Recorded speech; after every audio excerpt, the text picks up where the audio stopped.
અત્યાર સુધી 42માં મહોત્સવ સુધી આપણે પહોંચ્યા છીએ. એની જે પાયાની ઇમારત જે ઈંટ છે એ અમારા નાના વલ્લભરામ મહારાજ છે. અને નાના વલ્લભરામ મહારાજના ધર્મપત્ની બેન શ્રી ઉષાબેન મહારાજ ઊભા થાય, એમના દર્શન કરીને એક ફૂલહાર પહેરાવી દો. જાઓ રમેશ મહારાજ, જાઓ જાઓ જે જાઓ. ઉષાબેન આ બાજુ આવો. અમારા નાના વલ્લભરામ મહારાજે એવા જો વિચાર સદગુરુ, એવા જો વિચાર અમને, એવા જો આ રચના વલ્લભરામ મહારાજ સદગુરુ.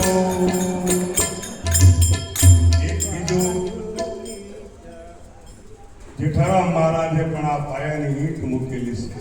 કરપટિયા જેઠારામ મહારાજ, મુબારક મહારાજ, નરભેરામ મહારાજ, અર્થીજી મહારાજ, લાલજી મહારાજ, હોળીદાસ મહારાજ, આ દરેક મહાપુરુષોને જેને એકઠા કરી અને જેને પાયાની ઈંટ મૂકી છે એવા કરપટિયા નિવાસી જેઠારામ મહારાજના પટ શિષ્ય એવા ધનજીરામ મહારાજ, એમને તાળીઓથી વધાવી લો.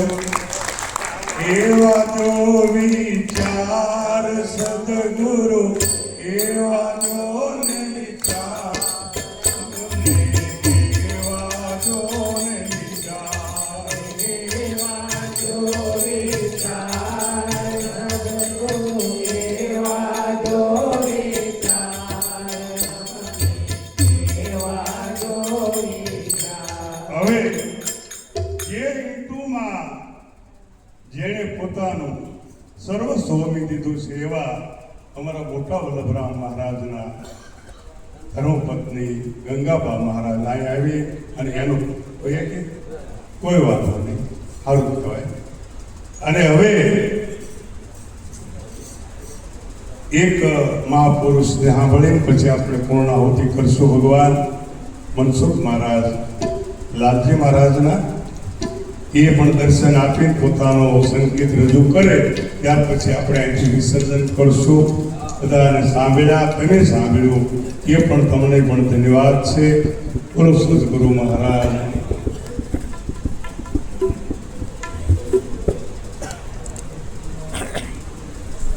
સદગુરુ મહારાજની ખૂબ ખૂબ આનંદ કરાયો. સંતોએ કહેવાનું તો બધું એનું જ હોય, ફેરવી ફેરવી કહેવાનું હોય.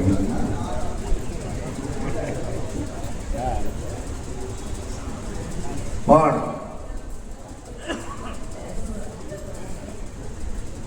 ભગવાન છે એ પ્રેમને વશ થયેલો છે. હવે પ્રેમને વશ થયેલો એ પ્રેમ આપણામાં કઈ રીતે પ્રગટે? વાતો કરે પ્રગટે હો નથી. જ્યાં લગી પ્રેમ આપણામાં પ્રગટે નહીં, ત્યાં લગી જે સ્વરૂપની બધા વાતો કરે છે ને એ સ્વરૂપે બનાય એવું નથી. એ પ્રેમ સ્વરૂપ જ છે, એક રસ છે. ન્યાય અને કોઈ જ્ઞાનના તે અને શબ્દથી તોડી શકાય એવું નથી. એટલે એ પ્રેમ ક્યારે પ્રગટે કે સદગુરુના શબ્દને જે વિશાળતા માટે મોહ માયાને વિકાર હમણાં કીધું ને મહારાજ કે આપણા મનની અંદર જ્યાં સુધી મલિનતા ન મળે ત્યાં લગી પ્રેમ ક્યારે પ્રગટે? એ પ્રેમ પ્રગટવા માટે ગુરુના વસનમાં જે અડગ ઊભો છે, વસનને જેને ધારણ કર્યું છે, એ વસનની અંદર બધું પરિપૂર્ણતા છે. એ વસનમાં કાંઈ અધૂરું છે નહીં. પણ એ વસન જ્યારે પોતે પોતે વસન બને છે ત્યારે એ પ્રેમ પોતાની અંદર પ્રગટ થાય છે. ત્યાં લગી બધો ઉછીનો પ્રેમ છે. અત્યારે ઘડી આનંદ આવે છે એ ઉછીનો, ઘેરે અહીં બહાર નીકળ્યા પછી રહેવાનો ખુશીનો આનંદ ઘડીક વગેરે રહે, જાય ઘડી ન રહે. પણ પોતામાંથી જ્યારે પ્રેમ પ્રગટે, પોતાનો જ્યારે સંયમનો, ત્યારે જ્યાં હરતા ફરતા ધંધો કરતા આનંદ આવે એવું છે. પણ એની માટે આપણું લક્ષ્ય હોવું જોઈએ. જેને જેને લક્ષ્ય બંધાણું છે ગુરુના વસન, એને આ પ્રેમનું પ્રાગટ્ય થયું છે. લક્ષ્ય વગર આ પ્રેમ ક્યારે પ્રગટતો નથી. કારણ કે જે વૃદ્ધિજન જ્ઞાન છે એ આડાવડે ભટકતી છે. આપણે સ્વાદમાં ઉભો હોય, અનુભવ થાય, પણ શાનો થાય? જે આંખે જોઈએ, ઇન્દ્રિયોથી જોઈએ, પણ સંયમનો થતો. હવે અણુઅણુમાં ભગવાન હોય તો આપણે બીજું કેમ થાંભલો દેખાય? કંઈક તો હશે. કારણ કે એ નામ નક્કી થતું નથી. નામની વાતો કરી છે, પણ નામ છે એને થાંભલો નથી. જ્યારે નક્કી થાય તારે ખરું. આપણે એક સેમ્પલ જોઈએ કે આપણે અત્યારે આ બધા બેઠા છે.